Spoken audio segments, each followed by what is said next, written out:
I don't speak here as an expert in this area of psychology when it comes to youth soccer, just players in general. I am actually making this episode to just make a note of where I am in starting this journey, starting this process of, as a coach, really taking into account how much the psychological game plays into player performance. A lot of times as coaches, when we're in our coaches circle or we're speaking of things, we're talking about tactics, we're talking about technical things, we're talking about decision making, but rarely, very rarely do we talk about, and we may sprinkle it in from time to time, but rarely do we emphasize nearly as much on the psychological side of the game. Some people would also say the psychosocial part, but I just know for me as a coach, I need to be aware more in training of the psychological part of the game, the mental part of the game. I'm caught up in, oh, are the players doing the drills right? Are the players opening up right? Are the players first touch in the right spot? And the problem with this is that you're not observing your players, you're not observing where your players are. So you're so caught up in your drill and making sure that things are right for the next game that you can push a lot of the things that are important, that have to do with player performance and team performance without the ball, things that have nothing to do with the ball, because you're just so focused on that tactical technical part. Is the technique clean? Is the formation right? Are the adjustments right? So as a coach, what I am going to do is I am going to make a conscious a conscious effort before every training that I go to, before I even leave the house, before training starts when I'm at the fields, to look at notes that I've written down that I need to take into consideration. And because this is so new to me, I kind of have a fear that I'm going to lose track of the quality of the drill and maybe some things I want to teach in the drill, because now I'm having to make observations that I normally don't pay attention to whenever I'm communicating with players. So in the beginning of the process, I might actually go backwards before I go forward. And I'm actually going to speak on some things that I am going to be paying attention to in the coming weeks and months. And I'm hoping that someday this becomes second nature. But the first thing I want to point out, and this one is easy for me, but standards. Keeping the standards and the values for your team every single day. That one I do easy. That one's easy for me. But what I don't do well enough is and this is the weakness of the standards and the values. At least for me, I don't do a good enough job of communicating those standards with the players so that they know the standards. So I might say, hey, don't do that. Or, hey, we don't do that here. But I have values for my team that we go over. But at times when there are things happening in the training that we don't want or that we do want, I need to do a better job of calling that out. Hey, and let the team know, hey, I just saw what Cole just did there. Look at my value. This represented cooperation. He did this, this, and this. Now every team is there. All the players are hearing it, and all the players have a specific example. Or someone does something that goes against our values. Hey, don't do that because one of our values is this, and you guys made this value, and you're going against it. Don't be someone who says something but you don't live up to it. So now that the whole team knows the values, and and you're calling them out so often, it just gets ingrained in them over time. So that's something I really want to work on. And then another thing too, that I would say particularly at the higher levels, is that some coaches get too caught up in like motivational speeches and getting your players to try and perform at a high level at certain moments, instead of just making that an everyday thing. That's something, fortunately for me, I don't struggle with. Sometimes I actually need to learn to tone it down. So for me, that's not an area of a game that I got to worry too much about. For me, every practice is like the most important game. Every drill is like the most important game. And sometimes I actually need to learn to let it go and realize that's not the case. And another thing that specifically in youth soccer, and this plays into our communication, is that we have to realize that the player is at the forefront of everything. The player development comes before the team development. Yes, we work on aspects of the team, but if the team improves and the player does not improve as an individual, then we have failed. And this is an example. We could be coaching 10-year-olds and 11-year-olds, and they're good as a team collectively in formation. They know where to be. They look good together. But that player as an individual, take the team out, as an individual, he is lacking, because we're so focused on the team, we're not looking at our players and as individuals and seeing what do they need work on? How do we need to communicate with them? What does he need right now? Am I giving it to him right now? So this is something that I need to pay more attention to as well.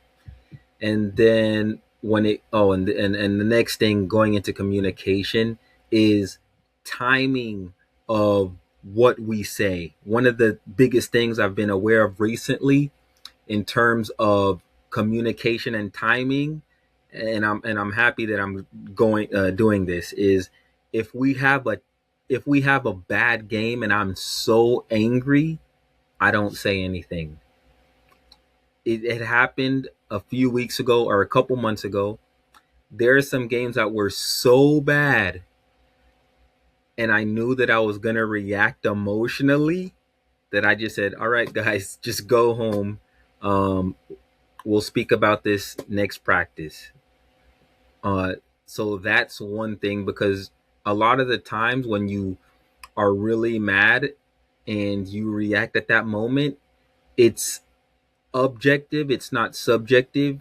You're reacting emotionally, and then a lot of the times you're lacking perspective. You're lacking perspective because you're not taking context into consideration. So not saying anything, looking at the game and seeing how everything played together, as opposed to one player doing this, that player didn't do that, this player didn't do this. And you don't take context into consideration. You just remember those small moments, and you recall bad moments to players in isolation of the whole game. So that's one thing. And then another thing too that I need to work on is private correction versus public correction. There are so many times where I needed to make correction to one player.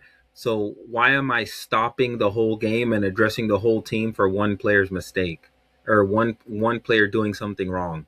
Now, if that one player doing something wrong is the last straw because I've seen so many players do it, that's different. But if it's just one player who's doing it, no need to address it to the whole team.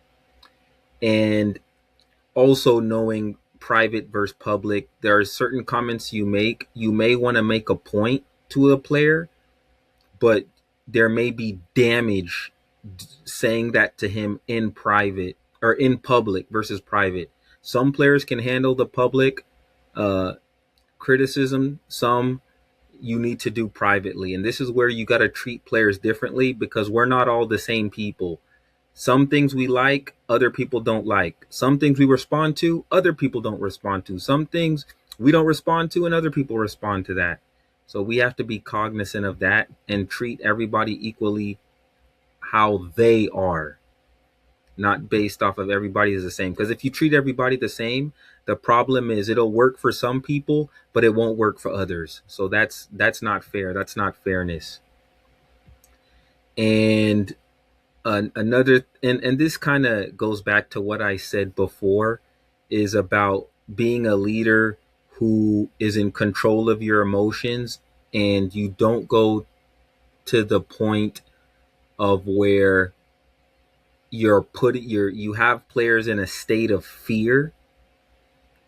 So then you're getting obedience, but you're not getting players who really want to fight for you, because players don't feel like you understand them, and they can probably feel more like your tools, like tools as opposed to people.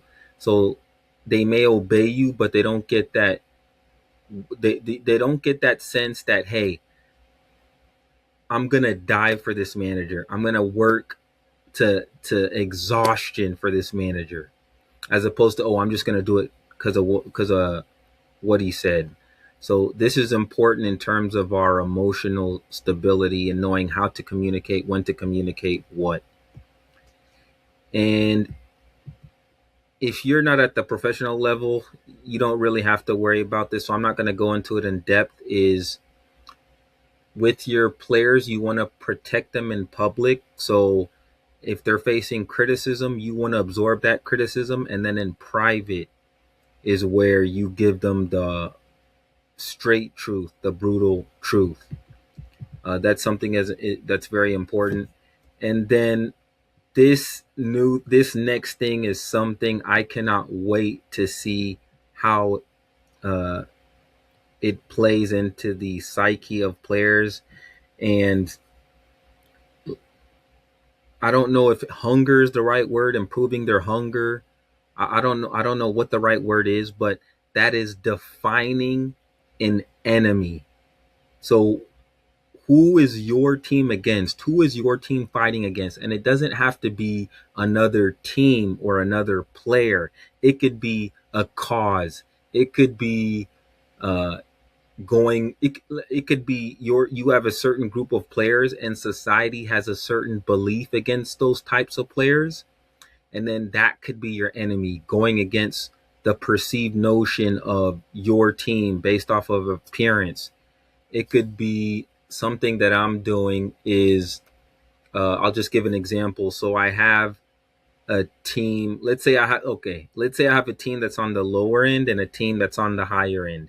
If I have the higher end, I could say that, hey, especially when they're youth players, I could say, hey, there's studies that show that players who and typically this is the case because normally as youth players or as coaches, whenever we choose youth players, a lot of the times those are the most physically developed players, not necessarily the best players, but they're the physically developed. Therefore they appear as they're the best, even though they're not actually the best, in terms of intelligence and learning new concepts and things like that. That will stunt them at the highest level, at adults, at the elite level. So if you have players that are really good, you can just introduce that concept to them of, you may be a good player where you're in the youth now, but one of the things that's working against you is the fact that you think you've already reached it. And many athletes who believe they've reached it at a young age don't cut it for the next level because that's where they stop growing. Whereas players who start lower are always faced with that level of competition, always faced with, hey, I gotta learn more. I'm not good enough. I gotta keep going, and I gotta learn something new, and I gotta get better and better. Those players in the long run are often much more prepared psychologically for the professional game, psychologically, intelligence wise, because they never dominated players physically, and even technically because they couldn't get away with their physicality. So that's a common thing, and you want players to know that's your enemy. And same thing if you're coaching a team on the lower side, there's like, hey, there's a lot of people that know, or they believe they know, that if you start low and you don't have the talent, you're not cut out for it. It doesn't matter how hard you work for it. You either have talent or you don't. And then that's their enemy, is fighting that enemy.